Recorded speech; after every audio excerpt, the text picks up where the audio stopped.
விஜய் ஆண்டனி சாரை பத்தி வந்து நான் சொல்லியே ஆகணுங்க. நான் படத்துல பார்த்தது எப்படின்னா அவர் ரொம்ப அமைதியா இருப்பாரு, நேர்ல எல்லாம் ஜாலியா பேசுவார் நினைச்சிட்டு இருந்தேன். ஆக்ஷன் அப்படிங்கும்போது 2 வார்த்தை பேசிட்டு திரும்பி பார்த்தா ஆளக்கான போயிருவாரு. சார் அப்படின்னா யாரு சாமி நீங்க, யார் நீங்க, எங்கேருந்து சார் கூட்டிட்டு வந்தீங்க இந்த மல்கோவா மாம்பழத்தை?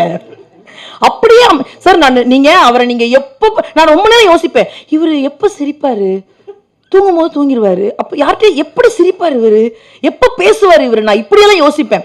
முதல் 2 நாள் நாங்க நாங்க இவர்கிட்ட பேசலைங்கிறத தாண்டி இவரை நம்ம ஒரு கம்ஃபர்ட் ஜோன்ல நம்ம கிட்ட வரலையே, நம்ம வளவளவலன்னு பேசுவோம், அவரு ஆக்ஷன் சொல்லும் போது தான் பேசுறாரு. அதுக்கப்புறம் ஒரு லுக்கு கூட விட மாட்டாரு. ஆக்ஷன் முடிஞ்சோன்னா ஓகே, இது முடிஞ்சோன்னா யாரு மனுஷன் இந்த மனுஷன் நம்ம போக கூடாதுங்க, நமக்கு ஒரு மாதிரி அவமானமா இருக்கு அப்படி சொல்ற. ஒரு 2 நாள் தாங்க முடிஞ்சு. 3ஆவது நாள் சாரே